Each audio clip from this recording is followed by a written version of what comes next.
Levante suas mãos, nós vamos orar e vamos pedir para que o Senhor fale conosco. Pai, em nome de Jesus, agora a Tua palavra vai ser ministrada, Senhor, ao nosso coração. Tudo aquilo que o Senhor já tem revelado e falado ao Teu servo, ao Teu Filho, que agora, Senhor, Ele possa transmitir ao nosso coração com graça, com autoridade, com sabedoria dos altos céus, Pai. Fala conosco, porque nós ansiamos, nós necessitamos e nós desejamos a Tua palavra, Senhor. Fala, Senhor, exorta, repreende, ó Pai, edifica, faça o Teu querer nesta noite. Pai, nós te pedimos e te agradecemos, em nome de Jesus e para a Tua glória. Amém. Amém.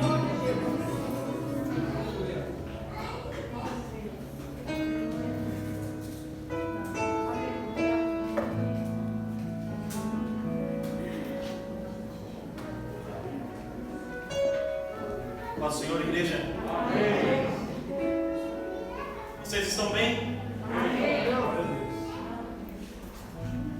Às vezes a voz não sai muito, né? Com a máscara. Não quer falar. Às vezes a máscara deixa a gente meio surdo, né? Porque a pessoa fala e a gente não ouve. Difícil. Mas vamos nos habituando, né? Com os cuidados, com os hábitos. E acima de tudo a graça de Deus nos mantém de pé. Eu quero convidar você a abrir aí a palavra do Senhor, seja você abrindo a Bíblia, seja usando o teu celular, seja na tela. Eu quero convidar você a abrir a palavra do Senhor no Evangelho de Mateus, capítulo 16.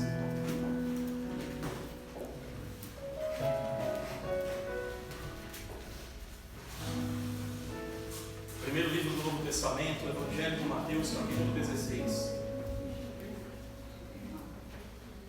E eu quero ler contigo aqui a partir do versículo 15.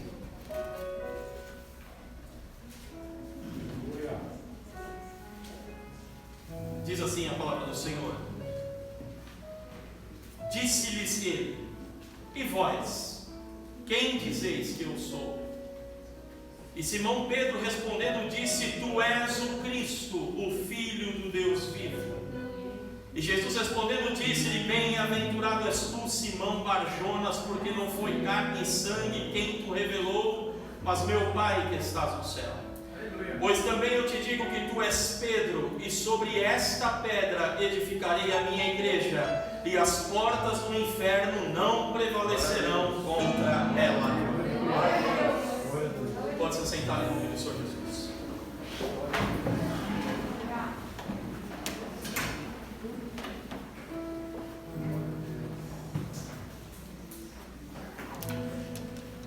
Jesus aqui há um tempo já com seus discípulos, com os 12, e ele pergunta para eles o que a multidão, o que o povo que diziam sobre ele. E aí os discípulos respondem, olha, uns dizem que você é Elias, outros dizem que tu és um dos maiores profetas. E aí ele pergunta para os discípulos: E vocês? O que dizem que eu sou? E aí Pedro, num impulso tomado pela revelação do Espírito Santo, ele declara quem Jesus é. Tu és o Cristo, o Filho de Deus vivo. E aí Jesus responde a Pedro. Mas repare que Jesus ele não chama Pedro de Pedro aqui. Simão Barjonas, bem-aventurado és tu, porque meu Pai te revelou essa fala. Assim como movido pelo Espírito Santo, Pedro, ele revela quem Jesus é. Jesus, conhecendo quem era Pedro, cita o nome dele e de quem ele era filho. Barjonas significa filho de Jonas. Foi meu Pai que te deu. E aí Jesus faz uma observação: tu és Pedro, e sobre esta pedra edificarei a minha igreja. Quero que você primeiro entenda que a pedra que Jesus fala não tem nada a ver com Pedro, mas Jesus reafirma aquilo que Pedro disse. Sabe a fala de Pedro? Tu és o Cristo, o Filho do Deus vivo. Jesus diz assim: e tu és Pedro, mas sobre esta pedra, sobre esta afirmação, sobre esta frase, eu edificarei a minha igreja. E aí Jesus conclui dizendo: e as portas do inferno não prevalecerão contra ela. Recentemente nós ouvimos aqui uma ministração do presbítero Rafael sobre conhecer quem é Deus, quem é o nosso dono, quem é o nosso Senhor. Aí a pastora Rosângela, numa sequência, ministrou sobre José quando ele se identifica, quando ele expõe a sua identidade.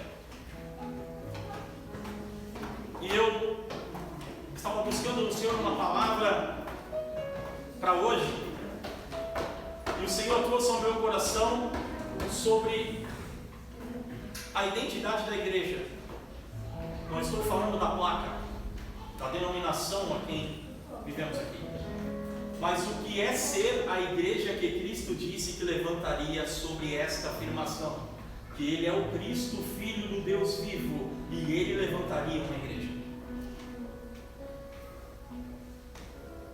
E aqui eu quero dizer para os irmãos o seguinte: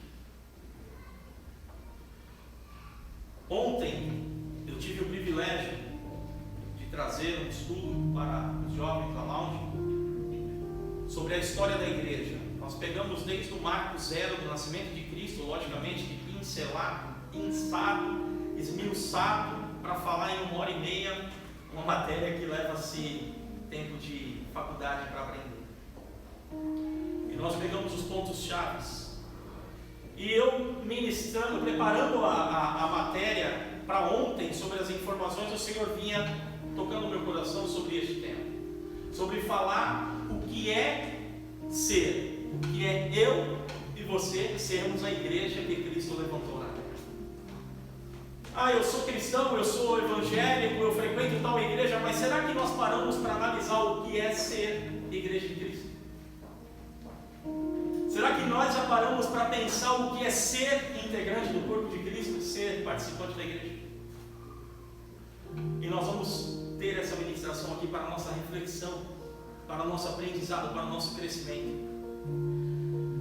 Primeira coisa, a palavra grega, que é eclésia, que significa igreja, literalmente refere-se à reunião de um povo por convocação.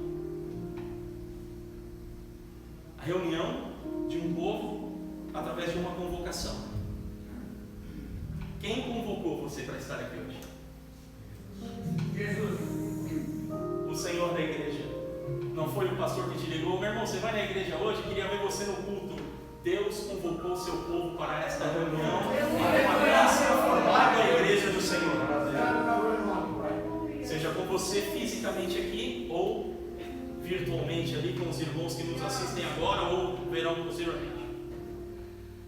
No Novo Testamento, o termo designa principalmente o conjunto do povo de Deus em Cristo, que se reúne como cidadãos do reino de Deus. Lá em Efésios capítulo 2, versículo 19, vai dizer o seguinte: assim que já não sois estrangeiros, nem forasteiros, mas cidadãos dos santos e da família de Deus. Essa é a afirmação do que é ser igreja. Escolhidos por Ele, chamados por Ele, convocados por Ele para ser um povo. Primeira coisa que a igreja tem como função é apresentar, se apresentar como o povo de Deus na terra. O agrupamento dos crentes redimidos como fruto da morte de Cristo é a igreja.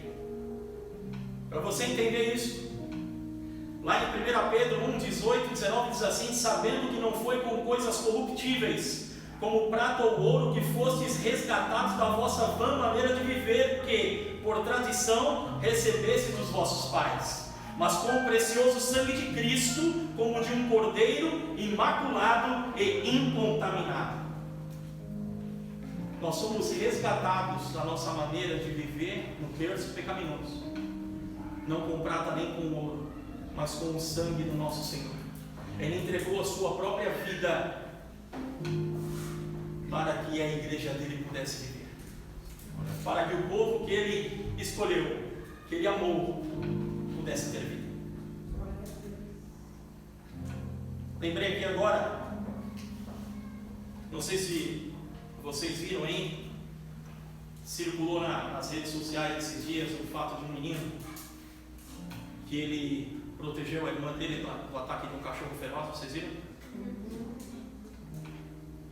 Ele ficou todo deformado, seu rosto, inúmeros pontos em sua face, porque o cachorro veio em direção à sua irmã, menor que ele, se eu não me engano 6 e 4 anos, a idade deles.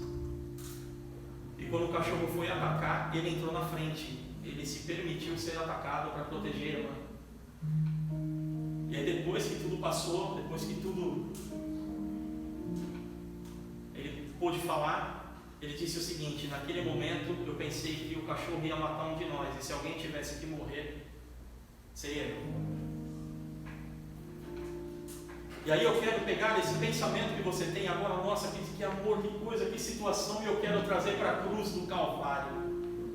Jesus falou a mesma coisa por nós: se alguém tiver que morrer por causa de um pecado, que seja eu, para que o meu povo seja transformado, para que a minha igreja seja santificada, para que eles tenham vida e vida em abundância. Eu morro, mas eu dou vida, eu me entrego, mas eles serão salvos, eu me aprisiono, mas eles serão libertos.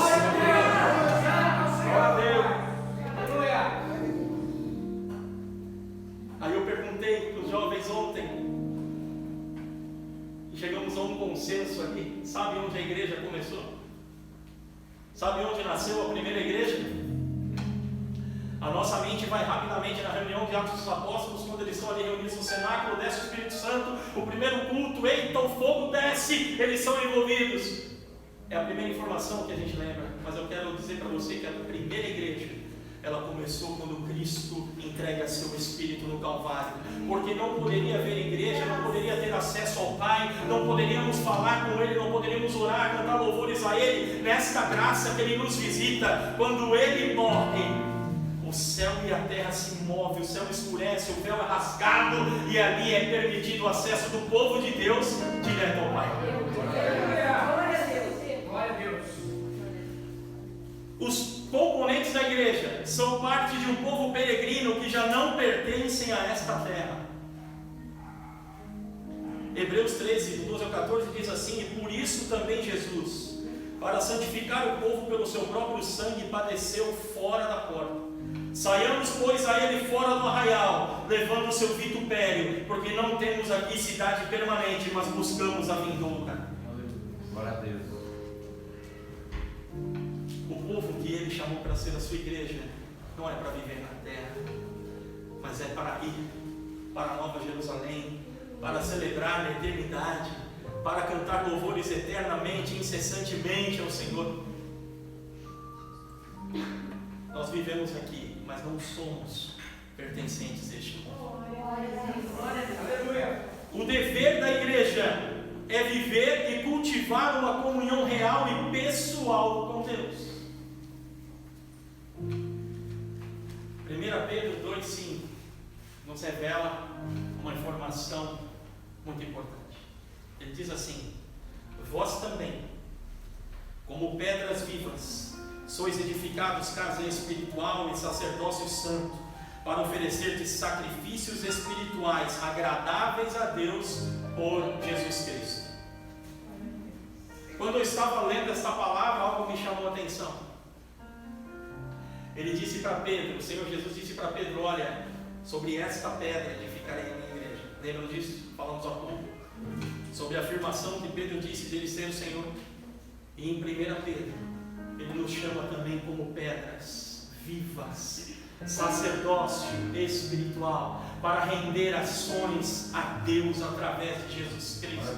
Ele nos eleva à mesma condição que Ele, não como Deus, mas com o mesmo acesso, usufruindo da mesma graça. Ele nos torna seus irmãos, Ele nos torna seus filhos, Ele nos torna seus amigos, declarando: vós também, como pedras vivas, sois edificados casa espiritual.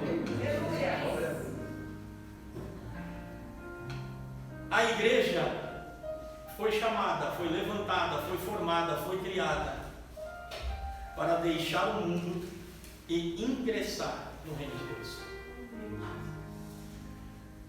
A separação do mundo é parte inerente da natureza da igreja, e a recompensa disso é ter o Senhor por Deus e Pai. Se você foi chamado como igreja, as coisas deste mundo não podem ser atrativas para você. Elas não podem ser maior do que o chamado que nós temos. Existe uma frase que é até herética, que algumas denominações usam. Eu não estou aqui para criticar a igreja, eu estou aqui para falar sobre o fato que você tem que ter conhecimento. Meu irmão, vem aqui para a campanha tal, porque o melhor de Deus está por vir. Negativo. O melhor que Deus tinha já veio. Seu único filho se entregou na cruz, e não existe nada melhor que isso, porque nada neste mundo pode comprar o valor de uma alma, e Ele comprou a todos nós com seu puro, precioso e imaculado sangue. Glória a Deus.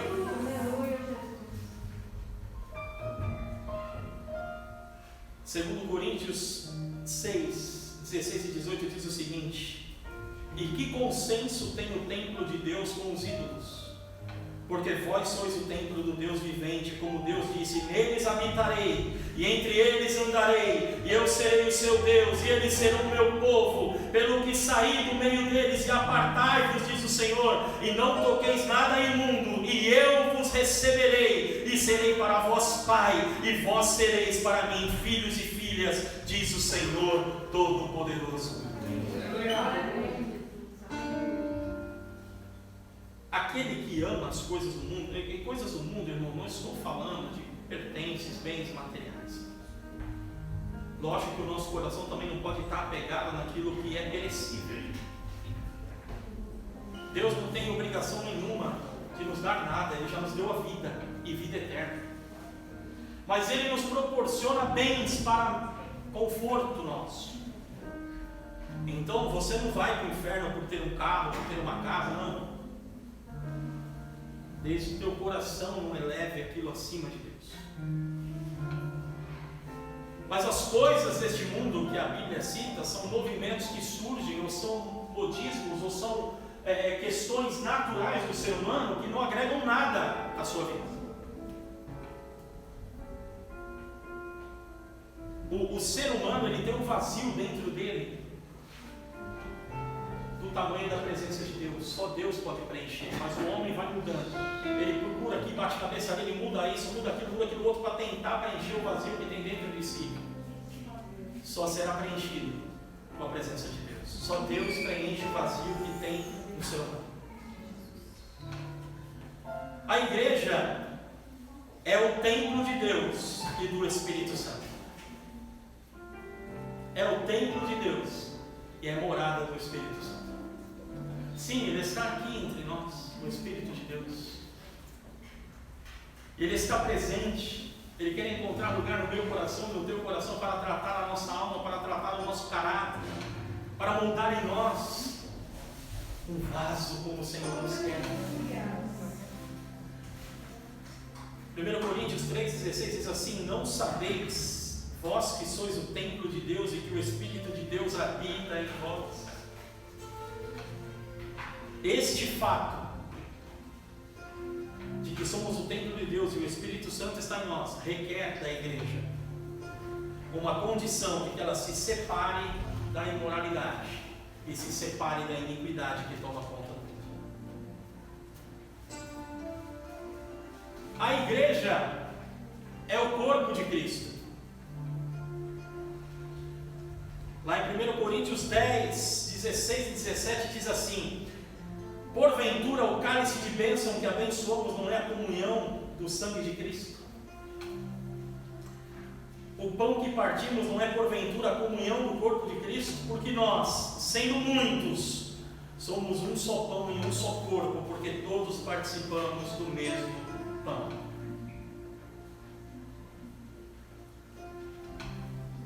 O ajuntamento é a igreja.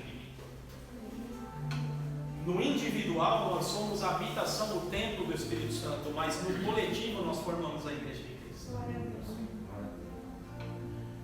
Isso indica que não pode existir igreja verdadeira sem a união vital dos seus membros com Cristo. A cabeça do corpo é Cristo. Colossenses 1,18 diz assim: e Ele é a cabeça do corpo da igreja, e o princípio e o primogênito dentre os mortos, para quem tudo tenha preeminência. Cristo é o cabeça, Ele é o condutor, Ele é o dirigente, Ele é o guia, Ele é o ensinador, Ele é o cuidador do seu povo, da sua igreja. Então, irmão, fique tranquilo,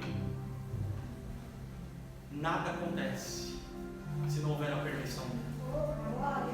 Mas eu estou com medo que eu ligo a TV, só sai notícia ruim, só desgraça. Mas sabe o que eu vou falar para você? Abre a Bíblia e eu duvido que você vai encontrar notícia ruim. O final dela diz assim: a Ele seja toda honra e toda glória eternamente, amém. E o seu povo foi levado às mansões celestiais, e Ele junto com a igreja reinará eternamente, e os anjos cantam e seu povo canta, e haverá alegria e gozo eternamente. Ele removerá de seus olhos toda lágrima. O meio do caminho pode ser árduo, mas o final é glorioso. Não há notícia ruim para a igreja de Cristo, não existe más notícias para o povo de Deus.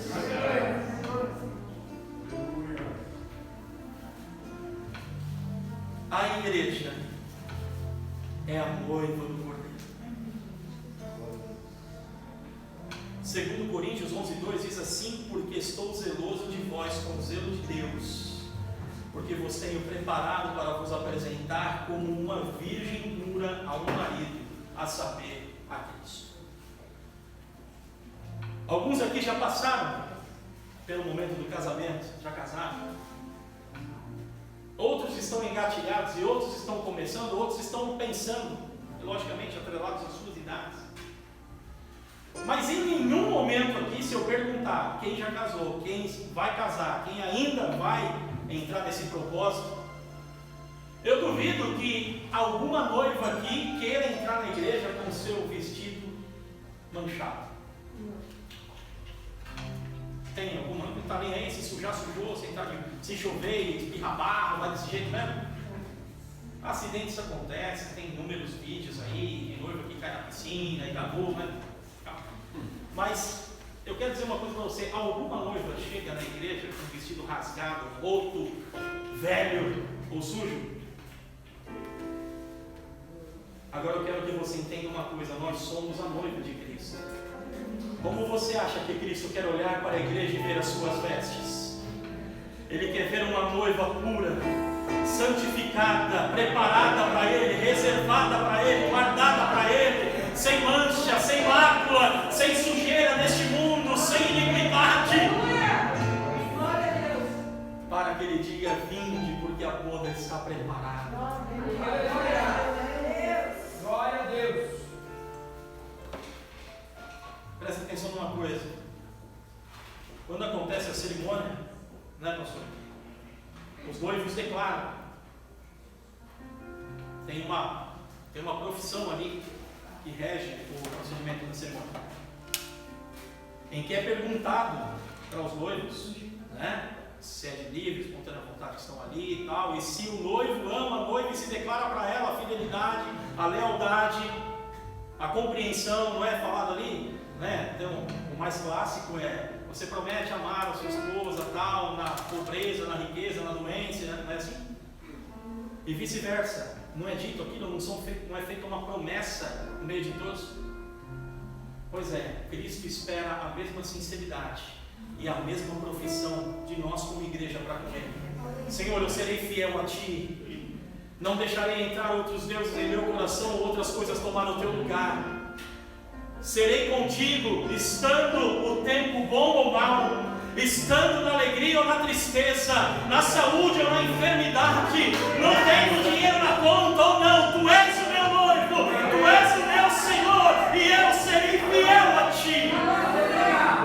Glória a Deus.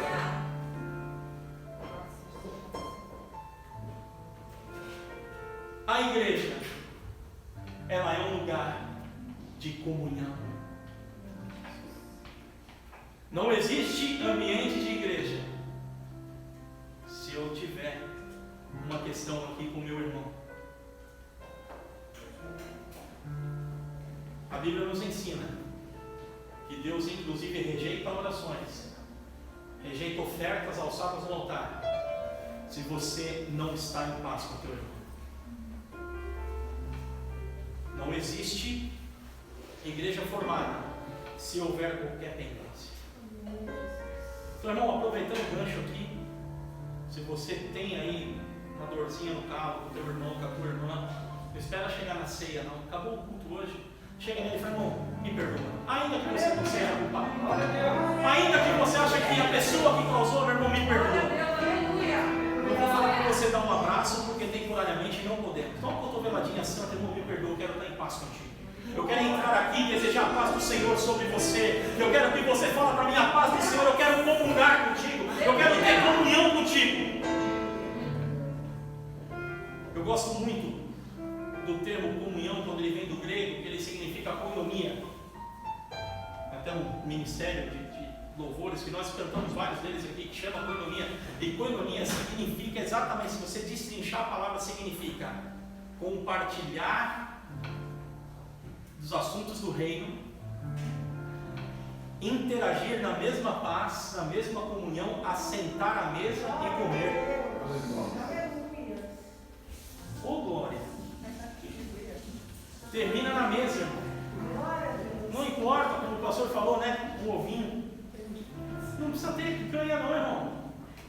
Porque mais importante do que estar na mesa é o que está em volta dela, que é a paz, a comunhão, a alegria, a bênção, o Senhor contemplando, o Senhor visitando, o Senhor abençoando.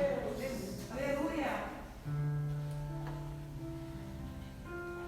2 Coríntios 13:14 diz assim: a graça do Senhor Jesus Cristo, o amor de Deus e a comunhão do Espírito Santo seja com todos vós. Isso inclui, presta atenção, quando tudo está bem, existe comunhão, não existe intriga, não existe uma questão com ninguém. Olha o que acontece: o Espírito Santo passa a habitar na igreja, a unidade do Espírito toma conta da igreja, e o batismo do Espírito Santo começa a acontecer.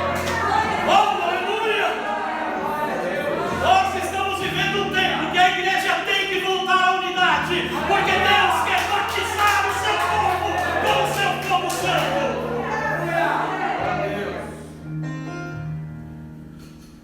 Esta união, no sentido koinonia, ela deve ser visível no meu cuidado com o meu próximo e dele para comigo.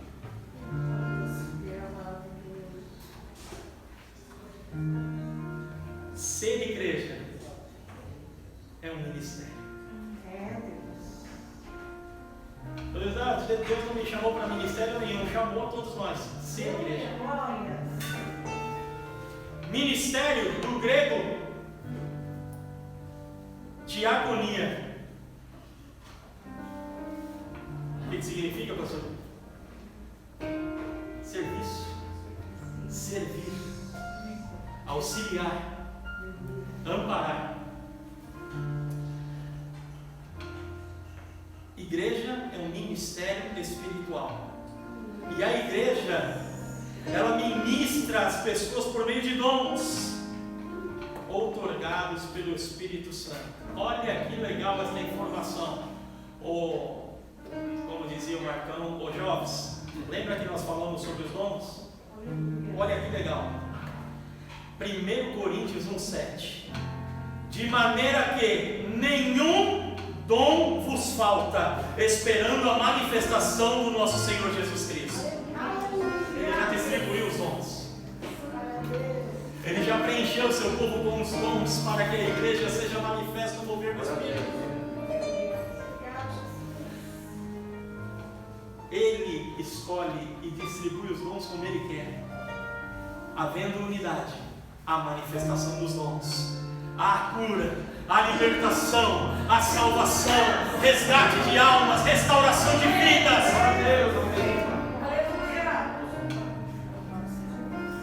Está conseguindo entender um pouquinho o que é ser igreja do Senhor?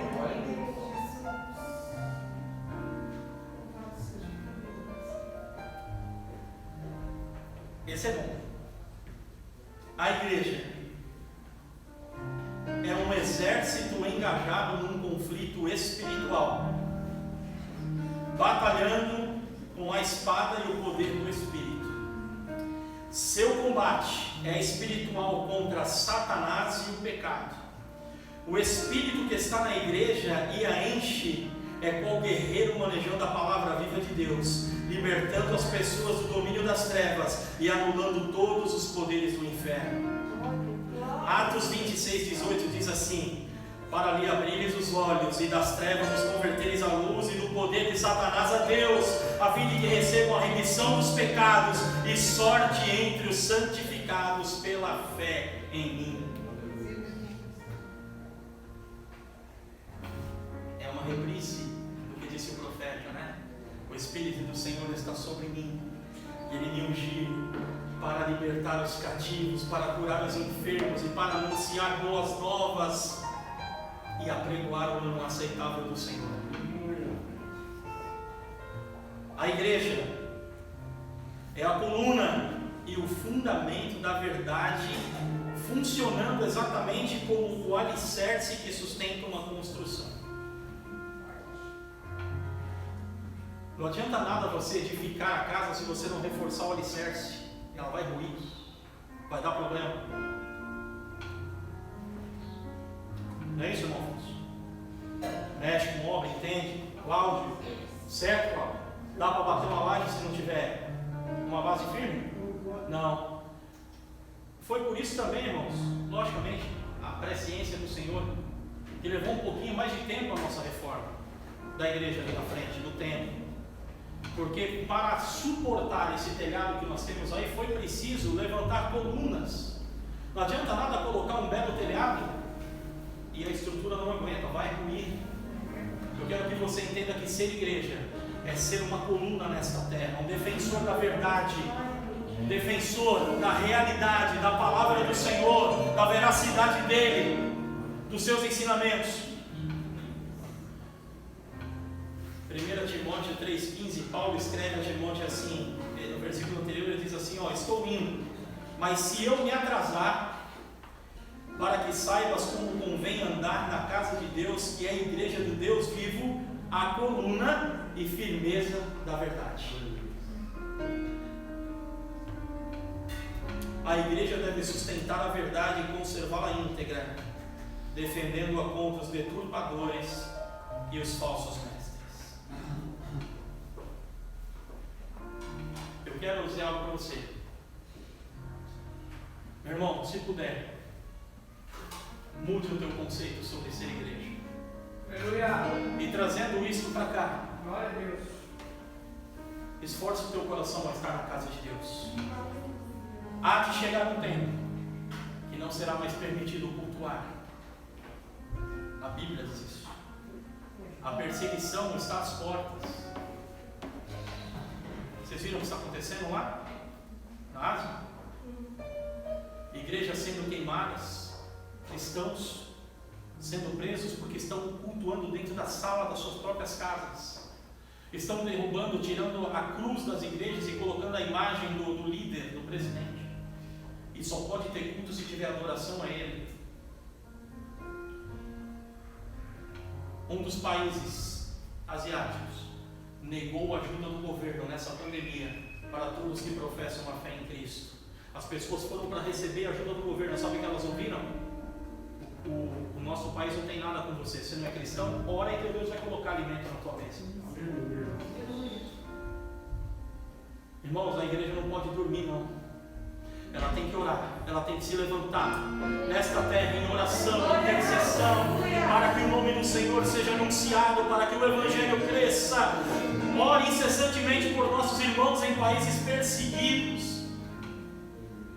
Para nós vivemos num país que ainda há liberdade, apesar que já havia um cerceamento para tentar tirar, mas Deus ainda nos dá liberdade de cultuar. Fisicamente é uma bênção, mas nosso coração não está preso nisso. Nós queremos que a presença dele esteja lá. Pastor, quantos dias a obra ficou parada nessa pandemia? Pode repetir, pastor. Está passando crise? Aleluia. Você está achando que as coisas estão parando? Sabe quantos dias o pedreiro parou aqui? Nenhum dia. Glória a Deus. Teve final de semana que ele emendou para cumprir o que está acontecendo. Aí você me pergunta, mas como a igreja não parou? Eu só tenho uma resposta: a casa é dele e ele determina, ele dá recurso, ele provê condição. Não parou um dia.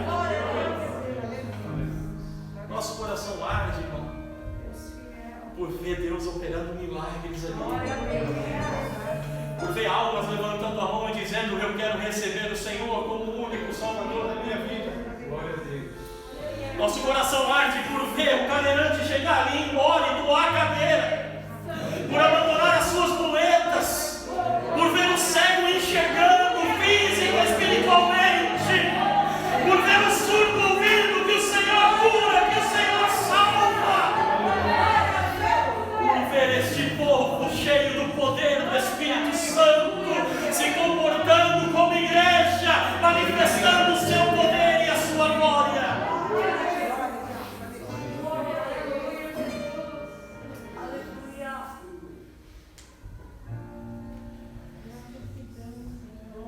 A igreja é um povo possuidor de uma esperança futura. Esta esperança tem por centro a volta de Cristo para buscar o seu povo.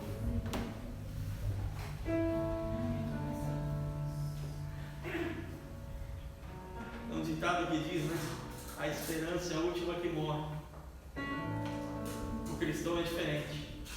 A minha esperança não morre.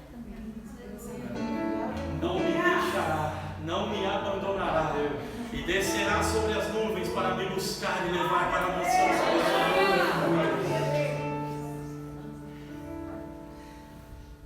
1 Timóteo 6,14 diz assim: que guardes este mandamento sem mácula e repreensão até a aparição de nosso Senhor Jesus Cristo, a qual a seu tempo mostrará o bem-aventurado e único poderoso Senhor, Rei dos reis e Senhor dos senhores. Essa é a esperança deles. A igreja, ela é tanto visível como invisível. A igreja é invisível, é o conjunto dos cristãos que em verdade adoram o Pai. A igreja visível consiste de congregações locais como essa, compostas de crentes fiéis e vencedores. Apocalipse 2:2 diz assim: eu sei as tuas obras e o teu trabalho e a tua paciência, e que não podes deixar sofrer os maus, e puseste à prova os que dizem ser apóstolos e o não são, e os achaste em mentira.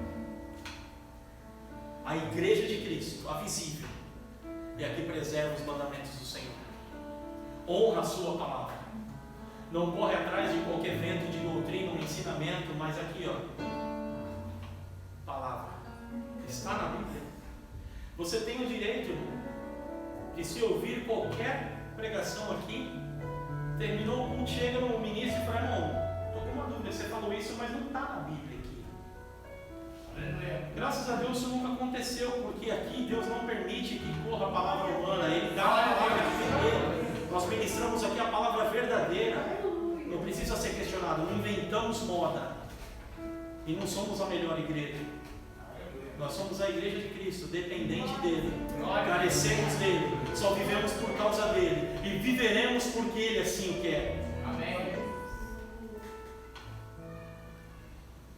Essa semana, como eu estava preparando um estudo, e também o Senhor veio trazendo essa palavra no meu coração sobre o que é ser igreja,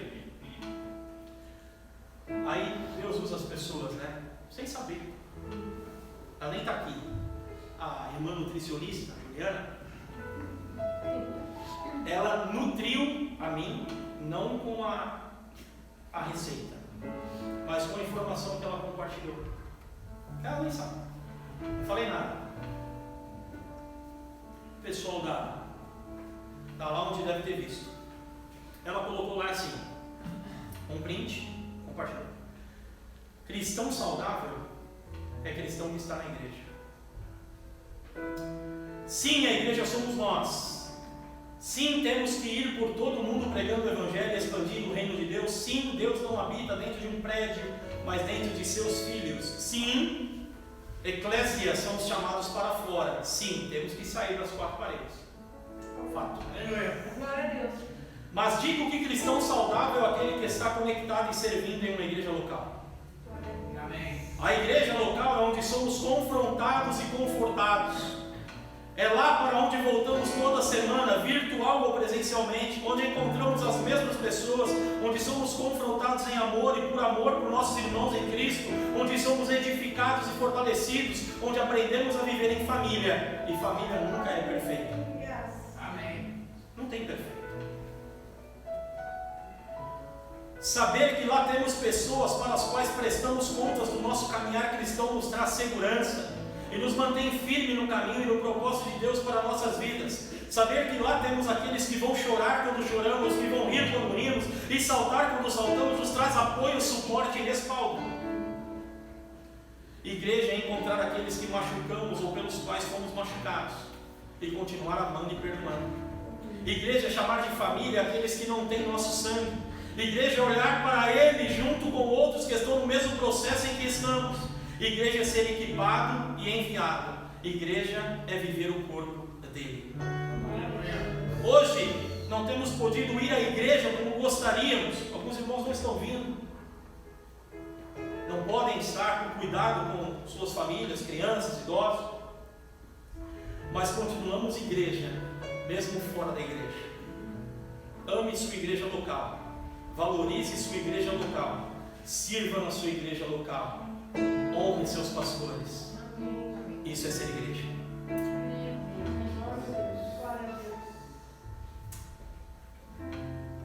E eu quero aqui trazer uma informação só que compartilhei ontem com os jovens sobre a história da igreja. A igreja, ela tem sim que viver dentro e fora dos portões, como igreja. Eu confesso aos irmãos que eu fiquei feliz e ao mesmo tempo não contive a minha emoção quando recebi as imagens do trabalho dos irmãos que foram ali para cuidar de pessoas em situação de rua. Isso é ser igreja. Isso é viver o reino de Deus. Porque Ele não trouxe benefício só para nós, para ficarmos aqui. Opa, eu recebi a graça de Deus, deixa eu compartilhar com aquele que precisa. Aleluia. Deixa eu levar o nome dele adiante. O que eu posso fazer? Levar um alimento, eu vou levar. Eu posso levar uma roupa, eu vou levar. Eu posso levar um suco, Aleluia. eu vou fazer. Isso é ser igreja. Se por acaso não deu estalo em você para despertar sobre isso, se informe aqui, tem recado todo final de culto. Se envolva nisso. Venha ser igreja, não só do portão para dentro, mas do portão para fora. Aleluia. Durante muito tempo, nessa igreja aqui, foi pregado e foi influenciado viver a igreja do portão para fora, mas dentro não tinha nenhuma estrutura. Não de base, não de cuidado para dentro, só se olhava para fora. Tem que existir um equilíbrio. Igreja do portão para dentro, igreja do portão para fora. Aí sim somos igreja do Senhor. Ah, mas não se fala mais em missões. Não se fala mais. Irmão, deixa eu falar uma coisa para você. você, eu não quero aqui tecer uma crítica, não quero criticar ninguém. Mas para mim, aquele movimento de missões que passou aqui parecia mais uma agência de viagens do que missão. E tanto é que os que mais movimentaram nem estão mais na igreja. Era muito papinho e pouco trabalho feito. E eu quero compartilhar para você entender o que eu chamo de missão. Falando ontem da história da igreja, eu não conhecia esse fato. Eu até comentei com os jovens, irmão, se você quiser me deixar feliz, me chama para ensinar sobre algum assunto. Porque eu não sei, eu vou pesquisar e eu aprendo. Eu sempre pesquiso, eu vou cavar o conhecimento para poder compartilhar. E é nisso que eu aprendo. De toda a história da igreja, vimos fatos, situações horripilantes que a igreja causou à humanidade. Mas não tiveram só notícias ruins. O maior avivamento registrado na história da igreja foi no ano de 1700, em Boêmia, me perdoe, irmãos, esqueci o nome do país. Os irmãos moravianos começaram um movimento de oração de 24 horas, intercedendo pela igreja de Cristo e pela volta do Senhor. Vocês sabem quanto tempo durou essa reunião de oração? Quase exatos 100 anos. 24 horas por dia eles oravam. 24 horas por dia, durante 100 anos eles oraram para que o avivamento chegasse. E no meio desse movimento, 2 jovens souberam de uma ilha pertencente à região da Índia, onde um senhor feudal, um grande fazendeiro, ele comprou 2.000 escravos da África. E aqueles jovens olharam para isso e falaram assim: olha, esses escravos nunca vão ouvir falar de Jesus, eles estão isolados numa ilha, eles não vão ter salvação. Eles mandaram uma carta para aquele homem dizendo: olha, você nos permite ir aí apenas para levar uma palavra de esperança, uma palavra de vida, uma palavra. Aquele homem respondeu: eu não quero ninguém aqui para tratar de assunto aleatório.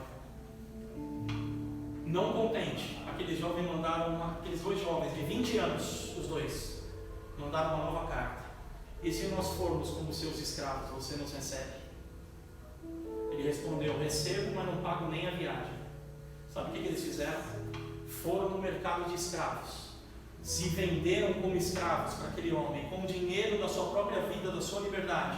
Eles pagaram uma viagem de navio e foram para a Índia para pregar para 2.000 africanos que foram comprados como escravos.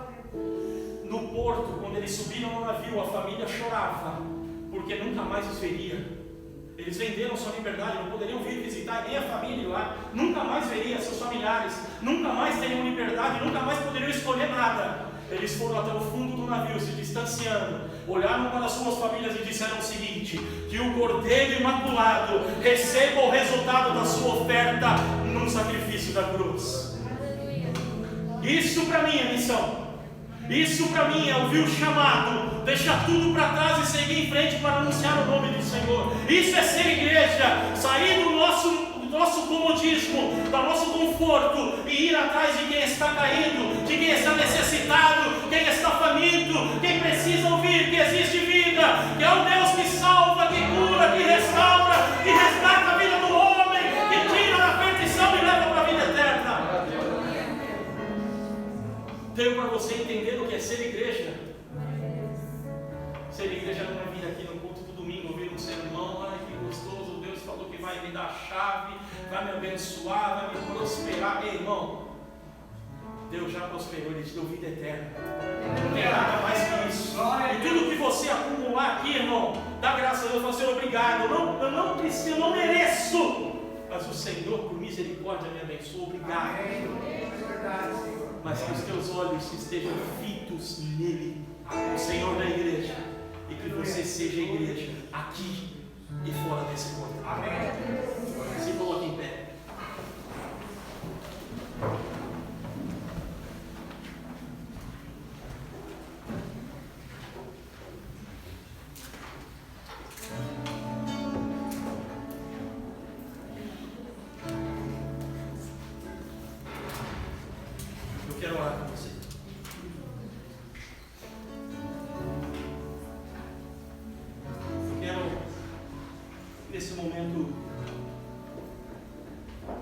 em oração contigo, sendo igreja, reconhecendo que Ele é o Senhor, reconhecendo que Ele é o nosso dono, que Ele é o nosso amo, que Ele é o nosso mestre, que Ele nos comprou, que Ele nos redimiu, que Ele nos resgatou. Se permita ser igreja de Cristo. Tenha esta consciência, viva como igreja de Cristo. Que ao olharem para nós possam ver a luz de Cristo manifesta. E que ao observarem a cada um de nós possam ver a glória do Senhor. Possam ver em nós um representante do seu reino. Possam ver em nós algo que eles desejam ter. E assim podemos compartilhar. Glória a Deus. Senhor Jesus, Tu que és o nosso mestre, o nosso Senhor, Tu que és o cabeça da igreja, ó Cordeiro, Leão da tribo de Judá, aquele que passeia entre as igrejas, aquele que move o seu espírito. Neste momento, Senhor, com base na Tua palavra, nós queremos, Senhor, e desejamos então mover em nós. Torna-nos, Senhor, como igreja. Vem, Senhor, e nos edifica. Vem, Senhor, e cria em nós a igreja que o Senhor deseja. Levanta aqui em nós, ó Pai, uma igreja forte, edificada em Ti, na Tua palavra. Ah, Senhor, tira do nosso meio, porventura, aquilo que existe que não te agrada, que não está de acordo com a Tua vontade, e vem trazer a Tua comunhão, a fé, a esperança, vem trazer a paz, vem trazer, ó Pai, Senhor, a mesma fé, a mesma visão, vem trazer a harmonia sobre nós aqui, ó Pai.